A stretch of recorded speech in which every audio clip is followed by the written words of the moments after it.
Last week it was a good weekend for me, man. Like for those that don't know or haven't listened to the show before, I'm a huge Florida State football fan.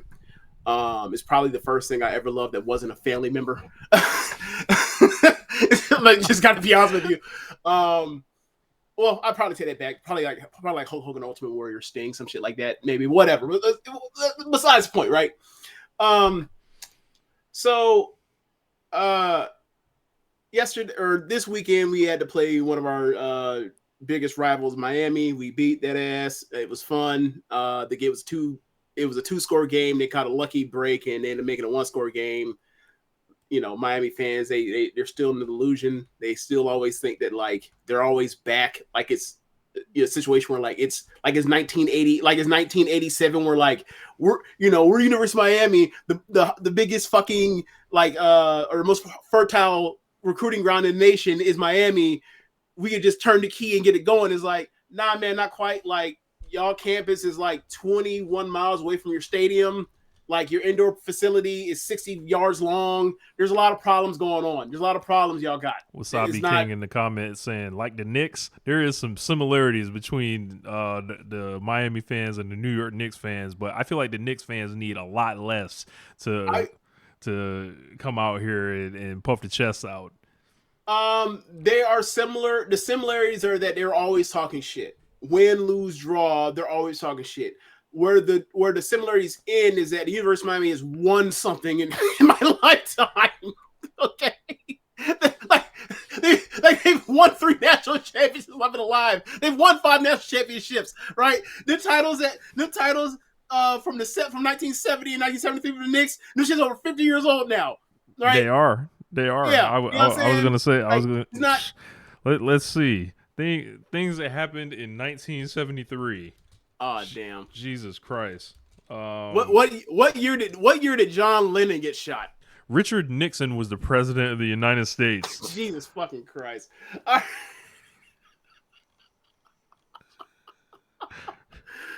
So, like, let's put it this way. Let me tell you how long ago that was. The Vietnam War ended that year. Yeah, right. I think we can leave it there. Yeah. I mean, you want to considering this show as like O.J. Simpson might have ran for 2,000 yards that year. Shit. If I may be mistaken, but like it was one of them years around that time. But anyway, so Florida State beats Miami. Great game. Or a great result for me or whatever else. It was one of those things where it's like you look at the score, you watch the game, you're just like, okay, they have no shot. Like they have a rookie quarterback or a freshman quarterback in. He's 8 for 23. He can't decide of a barn accurately. They are literally just blitzing off the edge to try to contain getting gap from runs. They can't do anything. They're just done. They're toast. They can't do it. They can't move the ball. Period. Like, put it in park. It's over. This whole second half is a wrap. Right. So really fun. Just being able to like watch Florida State Miami game without having any fear of losing at all. Go ahead. One more thing. Yeah. The New York Knicks win the NBA title on May 10th, 1973. Do you know what happens 1 week later? Watergate. Oh shit.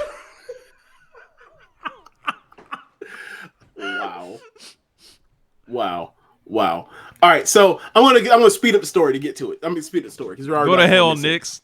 Yeah, go to hell, Knicks, and also go to hell, Miami. So Florida State's 10-0, back-to-back years, 10 wins. Right, it's just a really good feeling.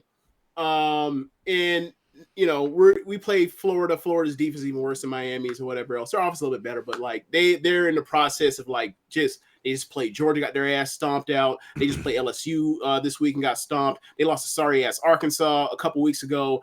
They played Missouri, they're going to lose. Like they play us. Like they could go out here and go, I think, and finish 5-7 by losing out like the entire last 5 games of the year. Right, just a disaster. It's great for me. It's really great. Like just the situation that these other schools are in right now in the state of Florida. And then I go to sleep, lay my head on the pillow, and I am awoken to see messages from Rich saying, "Wake your ass up." And I scroll up, and it says that Jimbo Fisher has been fired from Texas A&M. Now, I am a petty man. I'm not even gonna say I'm not a petty man. Ain't gonna lie. Like in public, I am not. In private, Rich knows this. I'm every bit as bad as he is. I just don't press send on the tweets or write up no 1,000-word like article to just like lay out my disgust on all the levels. I vent to people in private. They know, they understand how I get down. My get down is different from Rich's. That like I'm just not gonna put out there. I'm not gonna put that energy out into the world for everyone to see. I will put it out for my friends to see so they know where I stand. So, Jimbo Fisher won a national championship at Florida State University. And I will show you what I wrote at the time when he decided to leave for Texas A&M and all that money. And good for him getting all that money. But I was also very, very, very, very glad that he left, because I didn't want him anymore, because I knew he can fix this problem that he dug the program into. So I'll give you the gist. I basically wrote a list, kind of like the Bill Simmons book of basketball resume. Mentioned 8 seasons, 83 wins, 5-2 in bowl games, national championship, 3 AC titles. He went 14-2 versus Miami and Florida. He, 13 All-Americans, 45 NFL draft picks, 9 first rounders. You get the gist. 39-3 record from 2012 to 2014. You get all that. Moving forward, I said he consistently ran on one of the slowest offenses in the country. He was ultra conservative on 4th down. He ate timeouts like potato chips. He behaved childishly on the sidelines. He mismanaged his stale coaching staff at the end of his run. He consistently used other open coaching jobs for pay raises and political leverage. But with that said, he took a program that was still stuck in the 90s, raised big time money, got football facilities upgraded on campus within 3 years, and within 3 years, consistently out-recruited everyone outside of Nick Saban and Urban Meyer. He's leaving the program in far better condition than when he took it over, and proved you can win big in Tallahassee without being Bobby Bowden. Thank you, Jimbo. Now, let's focus on that that second to last sentence. He proved that you can win big in Tallahassee without being Bobby Bowden. After 2014, after James's last year, I'll take that back. After he squandered 2015, when it was Dalvin Cook's it was Jalen Ramsey's last year, Dalvin Cook's sophomore year, Derwin James's freshman year. I just named to you 3 future Pro Bowlers. Yep. After he squandered it, I was like, I don't know, he's gonna have to change his staff. He refused. He did not get rid of Charles Kelly. We then proceeded, as the fan base locally decided to, or not locally, on the internet decided to call anytime they would blow a 3rd and long, we called it 3rd and Kelly, because it was so consistently happening that he would win on 2nd down, win on 3rd, or win on 2nd down, win on 1st down, blow it on 3rd down, restart it, gut punch, got to get real back on defense. So I also, before Jimbo left, because I was getting fed up, I never liked Jimbo this whole run. Just telling y'all all that. You saw that in the thing that I said. He left, basically giving him backhanded compliments on his way out the door. I had also wrote, scrolling for it, found it. Jimbo Fisher's coaching record at Florida State. Pre-Jameis, 31-10. With Jameis, 27-1. Post-Jameis, 21-9. Florida State's recruiting class rankings the last 4 years. Now, this is from 2017. So this is like the composite roster of what he had. He had, in 2014, number 4. 2015, number 3. 2016, number 3. 2017, number 6.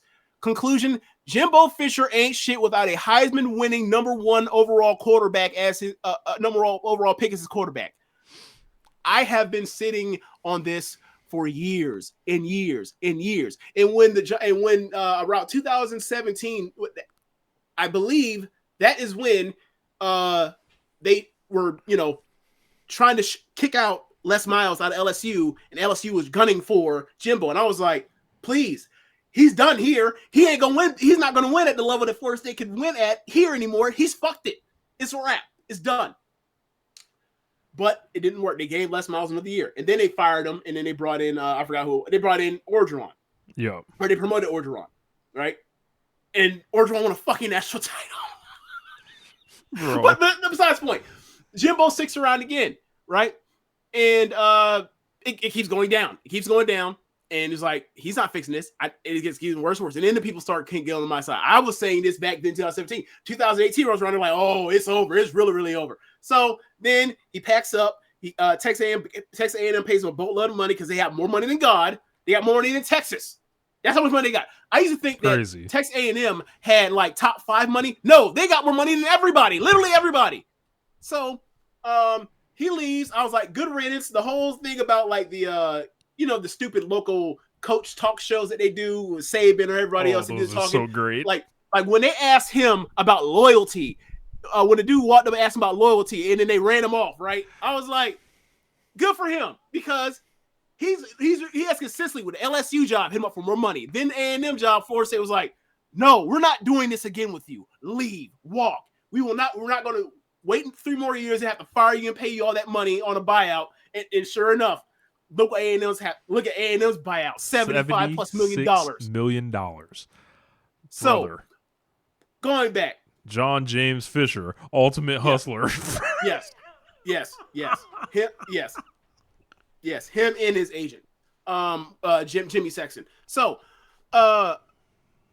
he goes to Texas A&M. On the way out, he's bitching last year he's bitching and complaining about the commitment towards winning and all this kind of stuff. And to be fair, he was correct in some aspects. Florida State, when he first got the job at taking over Bowden, he did raise the facilities up in the money. The problem is Florida State's structure is different from most schools. I'm not going to bore you in the details of it. But basically, they want to be good at every sport, not just college football. So it was the money's tied up in different places, or whatever else. And also, like, as the spending keeps changing, it evolves. So once fast forward past even the Taggart era, once Norvell got there, they sat down and looked and said, all right, all the other schools in the ACC spend this percentage on college of their money for sports on college football. Florida State's dead last for football. We're the best job in the conference. Why are we spending the least percentage on money when everybody else is out doing this? We quickly changed that, and now we are where we are. Right? So, what was their thinking was, well, we in Florida, we can just recruit locally. Like, was that the mentality on that? It was a lot of, okay, so Florida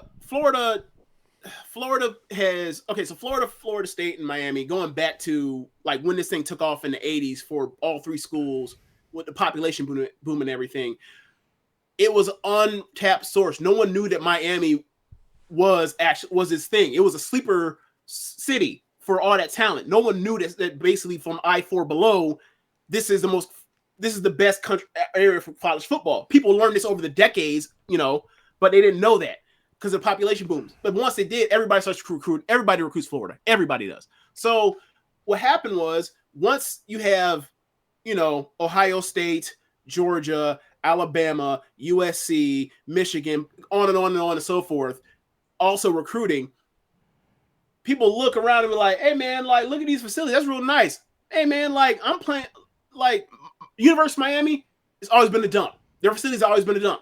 But it didn't matter because they get to play within an hour of the school. So I didn't care. I can stay home, my mama can watch me or whatever else. In college, in high school football in Miami is big time. So people be gambling on the games. And then whatever person out here gambling on these games make some bread off you, they break you off with a Cuban link. Like that's what we talking about, right? So moving on to that. So basically, these schools can run on the cheap because of untapped resource. People didn't realize it. And then once the secret was out, they had to start competing. So Florida with Urban Meyer moved forward. Miami did not, and also the administration has a love-hate relationship with the football program, because obviously, like, the reason why people pump so much money in these universities into their college football program is because that helps enrollment.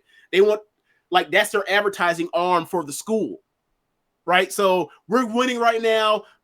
They always have the commercials during for the schools and all this in the conferences. It's to be like, hey, like, come here, you can have a good ass time with some extracurriculars, as opposed to just get a good ass education. So like it's hilarious, like the Deion stuff. Like Deion's smiling with the cowboy hat on is in the Colorado's one this year, right? Like So like when people talk about like what was it, what why did Colorado do this? It's like because Deion makes people feel good, fool. So anyway, they fell behind. Miami fell behind. Florida State fell behind. Florida did not because they had Urban Meyer. Urban Meyer was like, and also they had Zook at the time. And Zook was a good recruiter, bad coach. And then Urban Meyer got there and he was just one of the greatest coaches ever. And he's like, I'll take what you have with your nice recruiting classes and I'll just add on to what I have. And then Urban left. Miami was still in the dumps. They still don't want to pay for to have a program run at the level of, of their historical legacy. And Florida State was like, we got to catch up. They caught up. And then they fell behind again because they're like, all right, this all we need to spend. We don't need to do anything more. And then the thing about this is an arms race. It keeps going up all the time, and it changes. So at the end of Jimbo's reign, it fell down or it fell behind again. Not as much as it was like at the end of the Bowden run, but it fell behind. It still was no excuse when you had that level of recruiting talent on the field. Like there are so many dudes from those teams that were like high rated guys, didn't do much at Florida State, and then they're in NFL right now and they're good. And it's like, I hate that so much. I hate that so much. But moving forward, Jimbo goes to A&M. And Texas A&M is a weird thing. We talked about it because, you always talk your ear off about college recruiting. Like, everything on paper says this job should be great all the time. It's one hire away from being a great program. You know why? But it's always one hire away, and they never get it. And they've never gotten it for almost 100 years or almost like 70 years at this point, 80 years. I was going to say, because it's Texas A&M. Like, it ain't Texas. It ain't like, hell, we've seen numerous off-brand Texas schools pop up over the years, and they all seem cooler than A&M. Baylor, yeah. TCU, yeah. Texas Tech. Yeah, no one wants to be an Aggie. Look at the colors, like. So you're right, and except Johnny Manziel, like that's it. Like it's a weird thing because it's like I get all that. On the other end, like it wasn't like Clemson was the coolest thing in the world either 15 years ago. But it got popping because they found the right coach. There was money that came into that area and whatever else. And like South Carolina at post Spurrier went back into the shitter being South Carolina. So and also Georgia was still at the end of the Rick era, so they weren't like basically closing off Georgia, and Clemson was still like 115 miles, 120 miles away from Metro Atlanta. So like that's how they were able to do their thing. You see Dabo's not exactly doing so swell now that like there's a gate around the state of Georgia, and everybody that's a top 10 recruit is basically going to be a bulldog. When will we be back on here for Dabo? For Dabo, celebrating the legacy of Dabo Swinney. Look, the sad part about celebrating. The sad part about this is, if you had told me 6 years ago that Dabo would absolutely be a better person at upholding a program than Jimbo Fisher, I wouldn't have believed that. But he's only had one bad season. So anyway, so he's at A&M.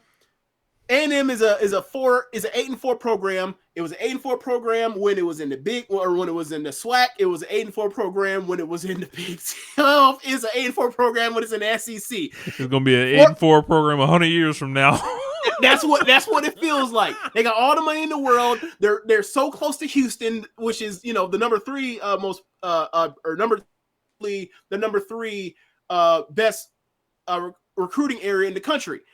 They got more money than everybody. They got deep pockets. All that money is in oil money and energy money, and they still can't figure it out, right? So they were like, look, we're going to pay this dude a boatload of money, and we'll get him here. And what he do? He immediately started going 8-4, went 8-4 again. The COVID year happened, and in the COVID year, that's when Jimbo hit his lick. That's when I think he won. That's when he won 10 games, and they were like, oh, okay, it's on now. And that's when the recruiting starts picking up. That's like the year when he ends up having like the greatest recruiting class of all time based on like the recruiting branches that talk about this stuff, right? and people were all in. And then that's when they gave him the $90 million contract, whatever it was, that absurd extension that it was unneeded because no one's going to buy him out. No one's going to take him away because Alabama and Georgia were already locked down with their coaches. Who was going to buy him out to take him? Nobody. I guess maybe USC. No. You got to remember, like, some of these, you got to think of the fit of culture and all that kind of stuff. Jimbo's country ass. Tennessee? Nope. I mean, maybe, but like Tennessee doesn't have A&M money. Yeah. You know? So he got him. He hit him for the lick. He brought them to the cusp. Everyone thinks like this is next. And then the Nick Saban thing came out where Nick Saban they taped that video or they taped that audio of Nick Saban talking to boosters from Alabama saying that like all them players that A&M got, he bought them or they were bought and paid for. And this was just in private. This wasn't meant to be out for public consumption. It got out, and then Jimbo cut that promo at his press conference talking about. He said he thinks he's God. He says narcissist. You know, he thinks he know better than everybody, and said all sorts of stuff about Saban, right? And meanwhile, like he's beating Saban.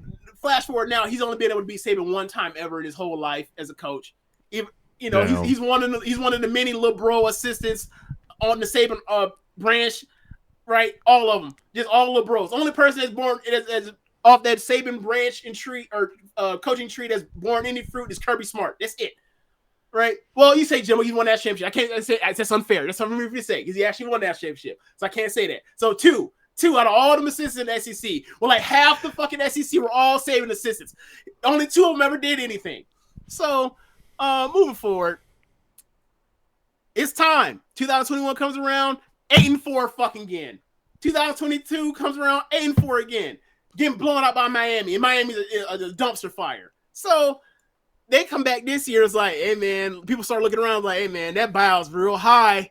It's not gonna happen this year, but it'll happen next year or 2 years from now once it gets down to the 50s. Because like before this weekend, the highest buyout ever was. I think in the upper 20s, they bought this man out for 75 for basically nearly triple, to get him out of there because they realized you couldn't fix this. And the funniest part about it is they won this weekend. They put 50 on Mississippi State, and then they said, "Oh no, we are not going to let you sneak your own. No, we want you out of here." Apparently, there was a Board of Regents meeting a couple weeks ago to discuss moving on for him. They were like, all right, we're going to do it at the end of the season. Then he started winning. He starts blowing people. Nope, we're not finna. Nope, you out of here. Go. We'll find somebody else. And now the coach search on, and Jimbo's out of there with all that money, ski mask on. Good for him. But I've been waiting for this so long because, man, I hated that guy coaching my team.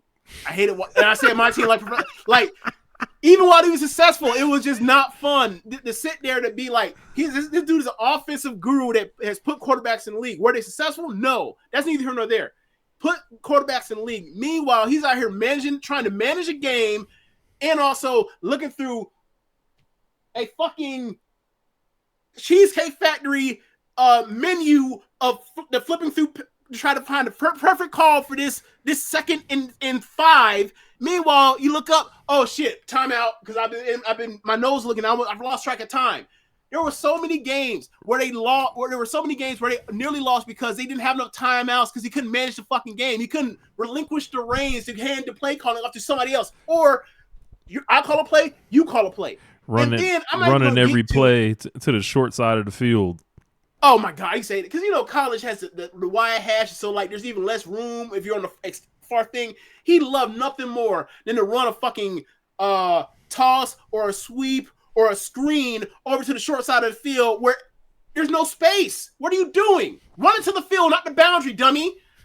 There were so many times you watch play calling, you're like, yo, I'm process over results. I'm watching the process. I see the down distance and time, and I'm like, that don't make sense unless you're setting this up to run something later. And I've never seen anything that seems like a setup for, or what was setting up for the decoy play to get to it later. Like I watch Norvell and Alex Atkins all the time running stuff that is setting up stuff that you eventually see later, right? Like, so against Miami this week, Miami basically runs bare front. Bare front, for those that don't know, is basically run like a 3-4 defense, except instead of the defensive ends being over the tackles, they're basically over the guards, right? So it's basically 3 interior defensive linemen over the top of the guards in the center, and then have 2 dudes down the edge. So it looks like a 5-man front.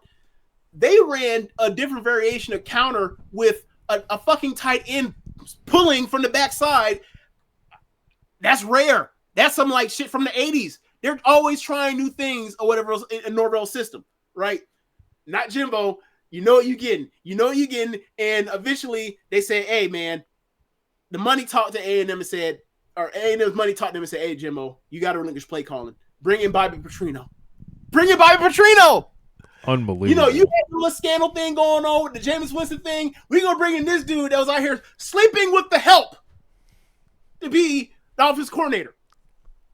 Bobby Petrino's story is one of the funniest things, I think. This man thought he broke his neck and then put on a neck brace and with his face scarred up to try to lie over how he fell off that motorcycle with that woman that was married to somebody that was also on the staff. Yes. Unbelievable. Yes. Dirty. Yeah. So what happened? What happened with handing over the reins to Bobby Petrino? There was a game a couple weeks ago where Petrino looks like it's a 4th down, which is a notoriously bad area for Jimbo because he's ultra conservative. Even in this area, he's still ultra conservative. Petrino's neck strong. Damn. He goes out there. Petrino is literally calling plays like, okay, this is 4 down territory. I'm gonna use my 3rd down play to set up, get short distance, and then I already have in my back pocket what I want to do with my 4th down play. That 4th down come around, Jimbo sends out the punt team on Bobby Petrino. Petrino look out fucking perplexed. He didn't even get on the headphones always on. Yeah. The telephone's always on. He ain't hang up or didn't do nothing. He's like, send the punt team out. Fuck you, Petrino. He's while being told you need to delegate this stuff because you're bad at handling it, because you need to manage the game, because you need to be the CEO, not the person that's out here, doing the middle management kind of things. He still can't relinquish control. And it's so funny because like when he was offensive coordinator at LSU when they won that national title, him and Saban had beef because he didn't like how Saban ran things. And thought that it was his way or how he was too rigid. And meanwhile, you've seen how Saban's offense have changed post Tua, right? I thought you were the one that said someone was conservative. He's changed. He's evolved. He goes for it on 4th down. He understands math. Why do you not understand math? So, with that said, whatever booth you end up in, probably he'll be on the CBS thing, calling the SEC games, whatever else. He's gonna have to bend the knee and have to pucker up to Saban when he sees him, whatever else, at SEC championship games in Atlanta in the next few years, whatever else. He's gonna have to about face all that. He's gonna have to run that all back. And I'm here for it. So can't wait to see you next fall, Jimbo, on the CBS set. And, if you find another job or whatever else, change, or this will happen to you again. James Boyd will be rooting against you no matter where you go. I will be rooting for you. I will be rooting against you until you change. And if you don't change, I will be doing what? Rooting against you. So, yeah, Jimbo Fisher, you can go to hell, I guess.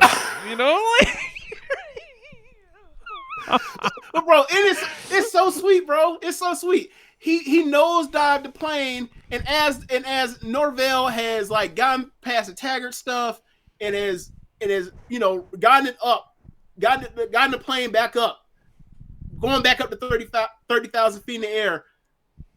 Damn, he crashed in the mountain.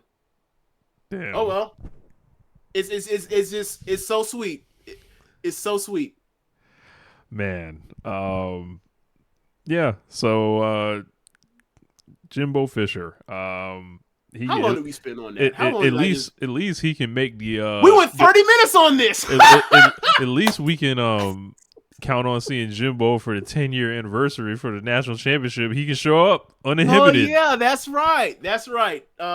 Next week is senior night, Florida State, and also because national championship in '93, national championship 2013. Hey. They're bringing both teams back, and now Does that Jimbo ain't got nothing to do. Did Jimbo get booed?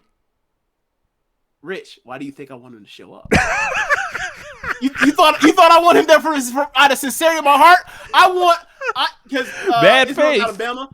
I want him to come out there with and all the players get cheered. Devontae Freeman, yay! Murray Edwards, yay! Jalen Ramsey, if he's there, he's not playing, and he has a bye week, whatever, yay! All that kind of stuff. Jim and the head coach, Jimbo, boo! Boo! Oh man, throw stuff at him. Throw D batteries at him. Jesus. But